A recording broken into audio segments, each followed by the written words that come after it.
नमस्कार दोस्तों, आपका हमारे YouTube चैनल आरवी एंटरटेनमेंट में हार्दिक स्वागत है। अगर आपको स्टोरी पसंद आए तो प्लीज़ चैनल को लाइक, फॉलो और सब्सक्राइब ज़रूर करें।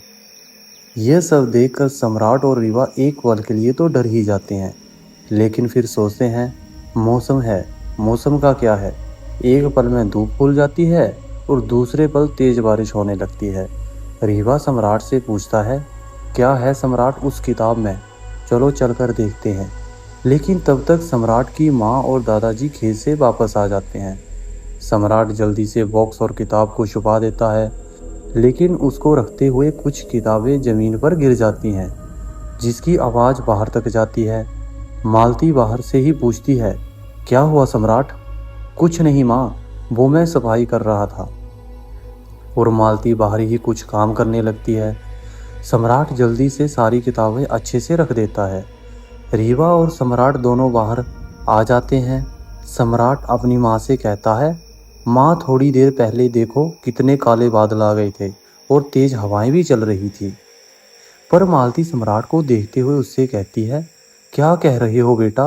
आज तो सुबह से ही तेज धूप थी और हवा भी बिल्कुल बंद थी, जिसके कारण आज दिन में बहुत ज़्यादा गर्मी थी, इसलिए आज खेत से जल्दी आना पड़ा।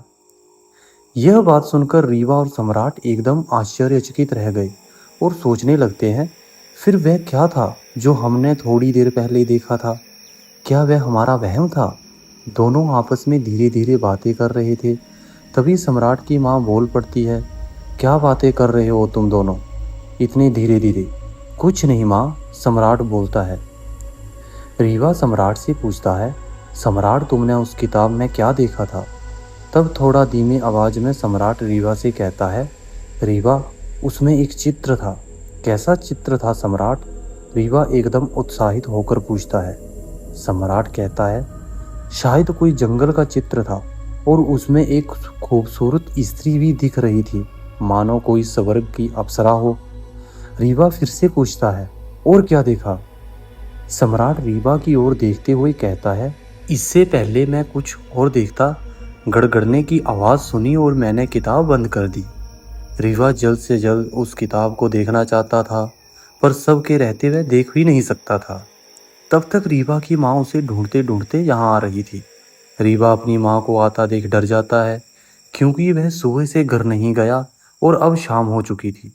लक्ष्मी आते ही रीवा को कहती है, रीवा तुम यहाँ हो और मैं तुम्हें कहाँ कहाँ ढूंढ रही थी। मैं खेत भी गई थी, पता चला तुम वहाँ से थोड़ी ही देर में चले आए थे और तुम घर क्यों नहीं आए और हमें यह क्यों नहीं बताया कि माँ की तबीयत खराब हो गई थी। ऐसे कैसे कर सकते हो रीवा तुम? पहले तो ऐसे नहीं थे तुम। पहले दादी को जरा सी भी दिक्कत होती थी तो तुम एकदम परेशान हो जाते थे। अब जैसे जैसे तुम बड़े हो रहे हो तुम्हारी आदत भी बदलती जा रही है। ऐसा कुछ नहीं है माँ, मैं घर ही आ रहा था, लेकिन कई दिनों से सम्राट से मिला नहीं था तो मैंने सोचा आज सम्राट से मिल लूँ। मालती लक्ष्मी को बैठने को कहती है, पर लक्ष्मी ने ना में जवाब देते हुए रीवा को चलने को कहती है। रीवा अपनी माँ के साथ घर चला जाता है।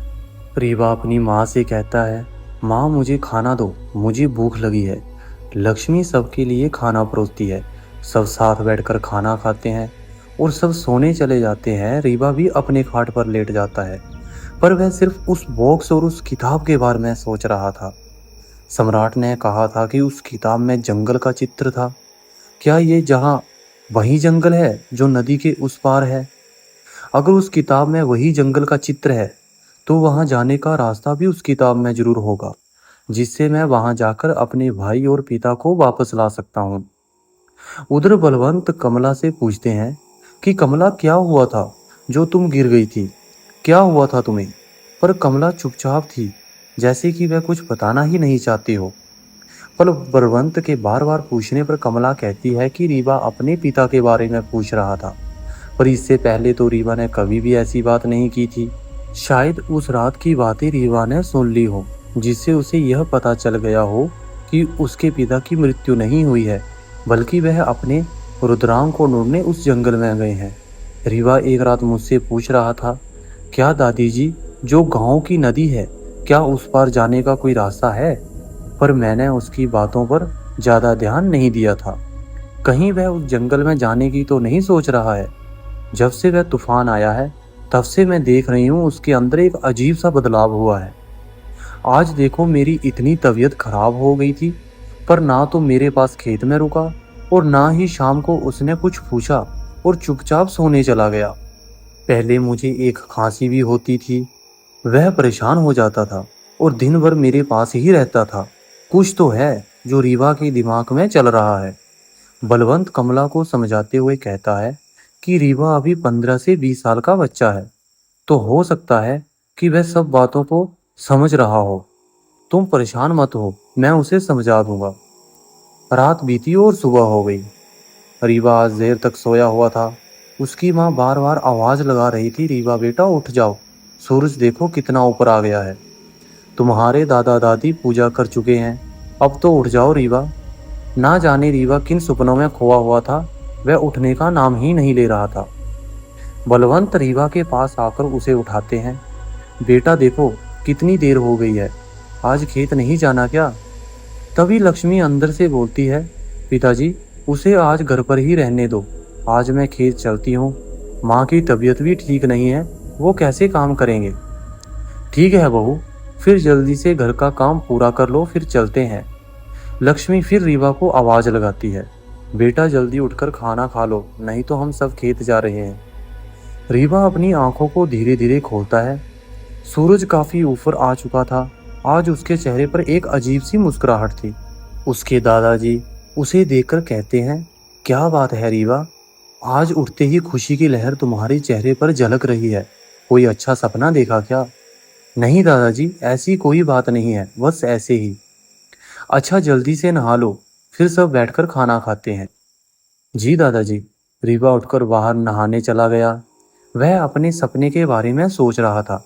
उसने सपने में आज इतनी सुंदर लड़की को देखा था कि उसे ऐसा लग रहा था कि वह कोई सपना नहीं बल्कि हकीकत हो। तब तक रीवा की माँ ने दोबारा आवाज लगा दी, बेटा जल्दी आओ। रीवा जल्दी से नहाकर जाता है। सब साथ बैठकर खाना खाते हैं। फिर रीवा की माँ और दादा दादी सब खेत चले जाते हैं। सबके घर से निकलते ही रीवा सोचता है कि मैं सम्राट के पास जाकर उस बॉक्स और किताब को देख सकता हूँ। जल्दी से रीवा घर में ताला लगाया और सम्राट के घर की तरफ चला गया। सम्राट अपने घर के बाहर ही बैठा था। रीवा सम्राट के पास जाकर कहता है, चलो सम्राट, उस बॉक्स को फिर से खोलकर देखते हैं।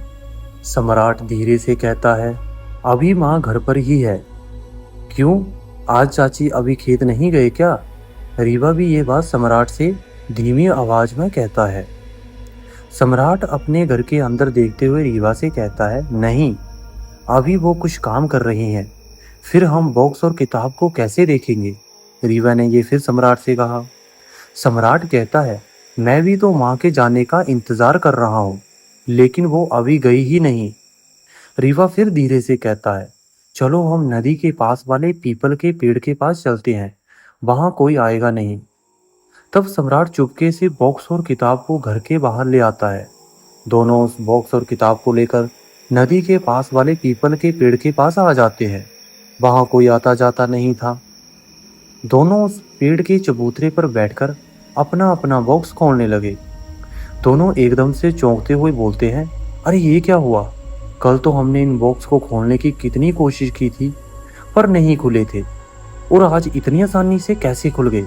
और देखते ही देखते दोनों बॉक्स से एक अजीब सी रोशनी निकली और देखते ही देखते तेज तूफान भी चलने लगा। आसमान में काले बादल भी छा गए थे। अचानक से ये सब देखकर दोनों डर जाते हैं। इससे पहले वो कुछ समझ पाते, वहां अचानक एक बवंडर आया और दोनों को अपने अंदर ले लिया। अंधेरा इतना हो गया था कि वे दोनों एक दूसरे को देख ही नहीं पा रहे थे। एक पल में सब कुछ बिल्कुल शांत हो गया। तो रीवा और सम्राट के जीवन में इतना भयानक समय आने वाला था कि उन्होंने कभी इसकी कल्पना भी नहीं की होगी। थोड़ी देर बाद सम्राट और रीवा बेहोश पड़े थे। थोड़ी देर में जब रीवा को होश आता है, वह इधर उधर देखता है, पर इतना घना अंधेरा था कि कुछ नजर ही नहीं आ पा रहा था। रीवा सम्राट को अपने पास ना पाकर घबरा जाता है और जोर से आवाज लगाता है, सम्राट, सम्राट। थोड़ी देर बाद रीवा को एक आवाज सुनाई पड़ती है, रीवा उसी आवाज की तरफ जाता है। वहां सम्राट पड़ा था, वह उठ भी नहीं पा रहा था, उसे काफी चोटें भी आई थी। रीवा सम्राट को उठाता है। सम्राट रीवा से पूछता है, यहाँ इतना अंधेरा क्यों है? जब हम आए थे तब तो दोपहर थी, इतनी जल्दी रात कैसे हो गई? और मुझे इतनी चोट कैसे लगी हुई है? तुम तो बिल्कुल ठीक हो। रीवा अपने आप को देखता है, वह भी बहुत हैरान होता है। उसे एक भी खरोच नहीं लगी थी, जबकि सम्राट को काफी चोटें लगी थी। रीवा धीमी आवाज में कहता है, पर हम दोनों तो साथ ही थे। सम्राट इधर उधर देखता है, उसे ना वह पीपल का वृक्ष नजर आ रहा था जिसके नीचे वह बैठे थे, और ना ही नदी की लहरों की आवाज सुनाई पड़ रही थी। तब सम्राट कहता है, रीवा हम कहाँ हैं? हमें भी नहीं पता सम्राट, हम कहाँ हैं। हमें तो बस इतना याद है कि जब हमने उस बॉक्स को खोला था तभी कुछ हुआ था। उसके बाद हमारे साथ क्या हुआ हमें कुछ नहीं पता, पर वो बॉक्स कहाँ पर है? सम्राट जोर से कहता है, और वह किताब कहाँ है? दोनों इधर उधर देखते हैं, पर वहां कुछ नहीं मिला। रीवा सम्राट को लेकर आगे बढ़ा। आगे कुछ उजाला नजर आ रहा था। रीवा उसी की तरफ धीरे धीरे बढ़ने लगा। चलते चलते उसके पैर में कुछ लगा। उसने उसे उठाकर देखा, एक बड़ा सा बॉक्स लग रहा था। रीवा उसे लेकर आगे बढ़ने लगा। रीवा काफी देर तक चलता रहा, पर उस रोशनी के पास अभी भी नहीं पहुंच पाया था। सम्राट को चोटों के कारण पैरों में काफी दर्द होने लगा था। सम्राट रीवा से वहीं रुककर आराम करने को कहता है। रीवा भी काफी थक चुका था। दोनों वहीं बैठ गए और उस रोशनी को ही देख रहे थे, क्योंकि उस रोशनी के अलावा और कुछ दिख ही नहीं रहा था। वहीं पर बैठे बैठे दोनों सो जाते हैं। उधर रीवा और सम्राट के घर वाले उन्हें हर जगह ढूंढ रहे थे, और उनके ना मिलने पर सब परेशान हो रहे थे। इधर रीवा सपने में देखता है कि उसे एक ऐसा चमकता हुआ पत्थर मिला है जिससे उसके अंदर ऐसी शक्तियां आ गई हैं कि वह उसे हर किसी का सामना कर सकता है। तभी अचानक से उसकी नींद खुल जाती है। वह सोचता है, ये कैसा सपना है? क्या ऐसा भी कभी होता है? किसी पत्थर में इतनी शक्ति होती है? तब तक सम्राट भी उठ जाता है। रीवा सम्राट से कहता है, चलो यहाँ से निकलने का रास्ता ढूंढते हैं। दोनों चारों तरफ देखते हुए आगे बढ़ रहे थे। जैसे ही दोनों उस रोशनी के पास पहुंचने ही वाले थे कि उनके सामने अचानक से एक आदमी खड़ा दिखा। दोनों डर जाते हैं। वह आदमी रीवा और सम्राट से पूछता है, कौन हो तुम दोनों, और यहाँ कैसे आए? तुम्हें यहाँ का रास्ता कैसे पता चला? किसने बताया तुम्हें? रीवा और सम्राट बिल्कुल शांत खड़े थे। दोनों उसे देखकर इतना डर गए थे कि उनके माथे से पसीना निकलने लगा था। रीवा थोड़ा हिम्मत करके बोलता है, मैं रीवा हूँ और ये मेरा दोस्त सम्राट है। वह व्यक्ति कहता है, तुम दोनों इस भयानक जंगल में क्या करने आए हो? रीवा धीरे से सम्राट से कहता है, क्या हम जंगल में आ गए हैं क्या? वह व्यक्ति फिर से पूछता है, क्यों आए हो तुम यहाँ? रीवा कहता है, मैं अपने भाई और अपने पिता को ढूंढने आया हूँ, और सम्राट अपनी बहन को। वह व्यक्ति जोर से कहता है, तुम दोनों को क्या लगता है तुम उन्हें ढूंढ लोगे? और इस रहस्यमय जंगल में? यहाँ पर आज तक जो भी आया है वह वापस नहीं गया है। तुम्हें क्या लगता है वो सब अब तक जीवित होंगे? उसने अब तक उन्हें जीवित रखा होगा और तुम उन्हें ढूंढ लोगे? यहाँ इतने मायावी राक्षस हैं जिसका सामना कर पाना तुम इंसानों के बस में नहीं है। यहाँ हर पेड़ पौधा रहस्यमय है। इस जंगल में चाहे बड़ा जानवर हो या छोटा जानवर, कोई छोटा फूल ही भी क्यों ना हो, सब अपने आप में रहस्य से भरे हैं। रीवा थोड़ा हिम्मत करके उस व्यक्ति से पूछता है, आप कौन हैं? आपको इतना सब कैसे पता? क्या तुम भी कोई मायावी हो? तब वह व्यक्ति कहता है, मैं कोई राक्षस नहीं हूँ, मैं तो माकुंद राज्य का राजा माकुंद बली हूँ, जो एक मायावी राज्य है। रीवा और सम्राट सोचते हैं कि यह व्यक्ति शायद हमारी कुछ मदद कर सके। दोनों उस व्यक्ति के सामने हाथ जोड़ते हुए अपनी मदद करने को कहते हैं। आपके पास तो मायावी शक्तियां होंगी, क्या आप हमारे अपनों को ढूंढने में हमारी मदद करोगे? हमें अच्छे इंसान लगते हो आप, नहीं तो अब तक हम भी जीवित नहीं होते। वह व्यक्ति भी थोड़ा दुखी होकर बोलता है, हम चाहकर भी आप दोनों की मदद नहीं कर सकते, क्योंकि अब हमारे पास हमारी कोई शक्तियां नहीं है। सिवाय इस चमकते हुए पत्थर के। लेकिन थोड़ी ही देर में वह जोर से बोलता है, पर मैं ये सब बात तुम्हें क्यों बता रहा हूँ? मैं तो तुम्हें जानता भी नहीं कि तुम कौन हो। राक्षस चतुरकुटा के द्वारा भेजे कोई मायावी तो नहीं। वह जल्दी से कमर में लगी तलवार को बाहर निकाल लेता है। वह रीवा के गर्दन पर तलवार रखने ही वाला था कि उससे चमकते हुए पत्थर से आवाज आती है, माँ कुंडवली, यह दोनों सच बोल रहे हैं। यह कोई राक्षस नहीं है, यह रुद्रांग का भाई रीवा है। रीवा ने जैसे ही रुद्रांग का नाम सुना, वह एकदम से चौंक जाता है और वह माँ कुंडवली से पूछता है, तुम रुद्रांग को कैसे जानते हो? क्या मेरा भाई रुद्रांग तुम्हारे पास है? क्या मेरे गांव से मेरे भाई को तुमने ही गायब किया था? माँ कुंडवली कहता है, रीवा, थोड़ा सब्र रखो, मैं सब कुछ बताता हूँ। आज से लगभग 13 से 14 वर्ष पहले की बात है। हम सब अपनी माकुंड राज्य में खुशी से रह रहे थे। हमारे राज्य में हर किसी के पास मायावी शक्तियां थी, पर हमने कभी भी अपनी शक्तियों का गलत उपयोग नहीं किया था। हमारे पिताजी महाराज विकुंद के पास कुछ ऐसी विद्याएं थी जो शायद इस संसार में और किसी के पास नहीं थी, और वह शक्तियां हमारे पिताजी के प्राण के शत्रु बन गई। हमारे पिताजी अक्सर इस जंगल के रहस्य को जानने के लिए जंगल में जाया करते थे। एक दिन वो जंगल के दक्षिण दिशा चले गए। वहां उन्हें एक इंसान बेसुध पड़ा मिला। पिताजी ने उसे अपनी शक्तियों से ठीक किया। उसने अपनी बेबस दास्तान सुनाकर पिताजी को अपने जाल में फंसा लिया और पिताजी उसे अपने साथ अपने महल में लेकर आ गए। उसने अपनी अच्छाइयों से सबको इतना आकर्षित कर रखा था कि किसी को उस पर शक ही नहीं हुआ कि वह एक राक्षस है। उसने पिताजी के साथ रहकर लगभग सारी विद्याओं को सीख चुका था, सिर्फ एक विद्या को छोड़कर, और वह उसे भी सीखना चाहता था और पिताजी से उसे सिखाने के लिए भी कहता था। जब पिताजी उसे वह विद्याएं सिखाने वाले थे, तो पिताजी ने उसे एक आईने से कुछ बातें करते हुए सुना। वह कोई साधारण आईना नहीं था। उसमें जो तुम चाहो उसे देख सकते हो। वह उस आईने को अपने सामने रखकर कुछ मंत्र पढ़कर कह रहा था कि जिन इंसानों के पास दैवीय शक्तियां हैं वो दिखाएं। तभी पिताजी ने रुद्रांग को देखा। तब वह एक छोटा बच्चा था, लेकिन पिताजी रुद्रांग को उस आईने में देखकर यह जान गए कि भगवान शिव का उस पर हाथ है। उसकी रक्षा स्वयं भगवान ही करेंगे, लेकिन उसे कुछ समय के लिए इन काली शक्तियों से बचाकर रखना होगा। लेकिन इससे पहले मेरे पिताजी रुद्रांग के लिए कुछ करते। काली शक्तियां रुद्रांग को गायब कर चुकी थी।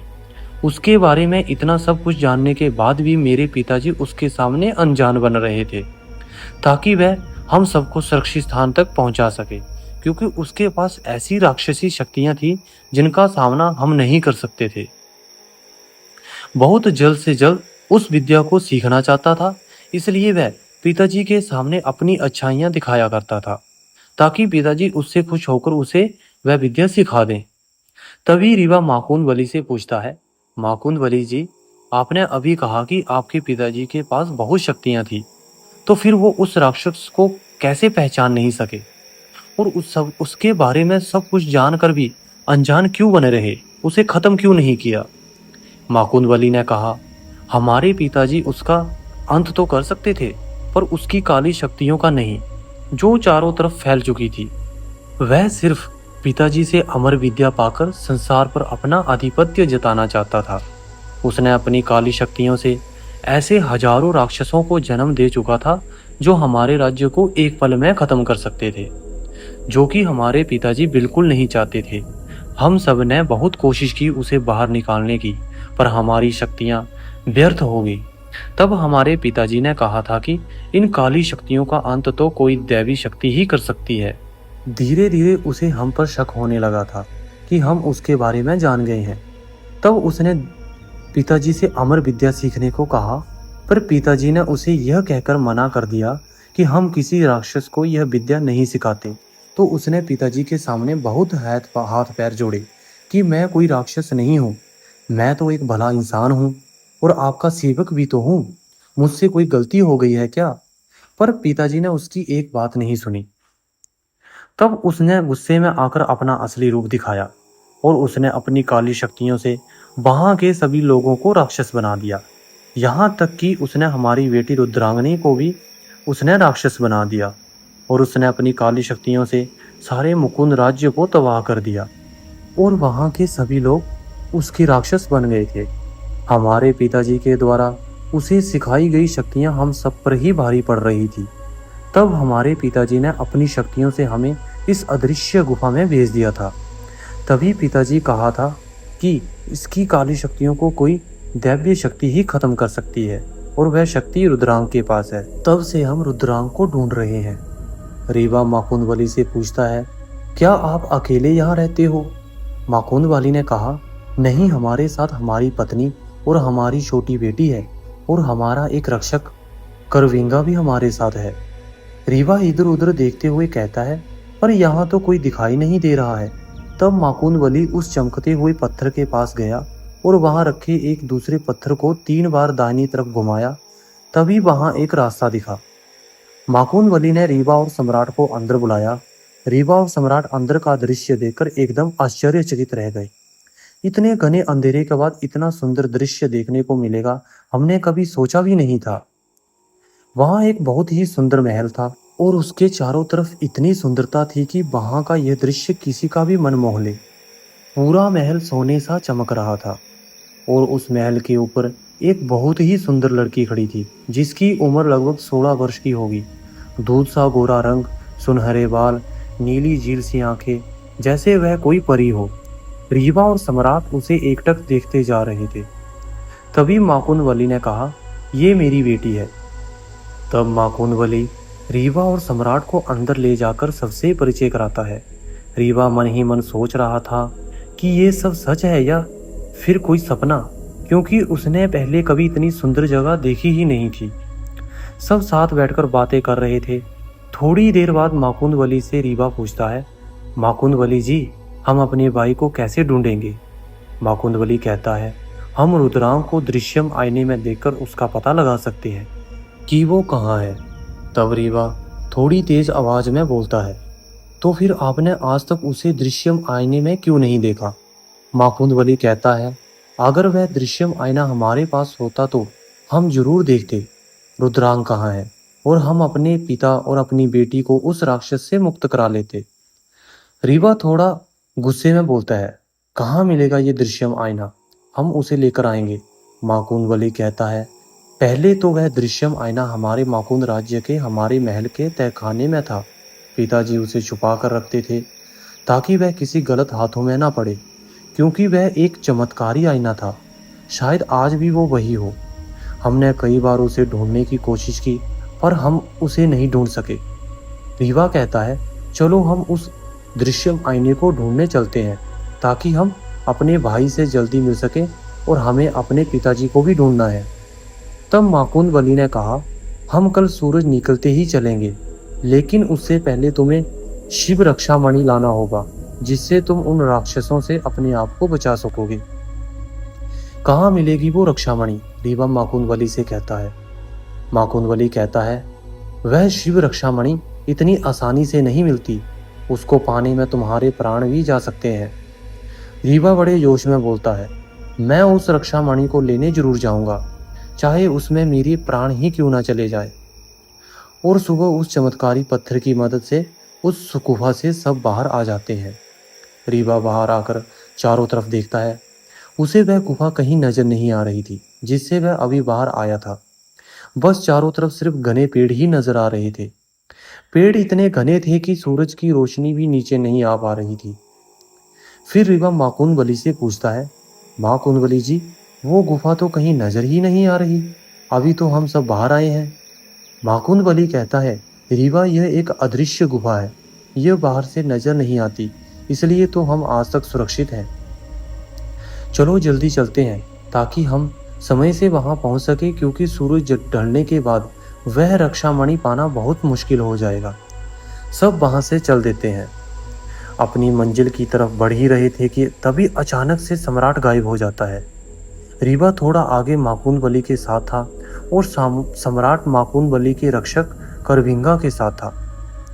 रीवा ने जब थोड़ी देर बाद पीछे मुड़कर देखा तो उसे सम्राट कहीं नजर नहीं आया। चारों तरफ दूर तक देखता है पर सम्राट कहीं दिख ही नहीं रहा था।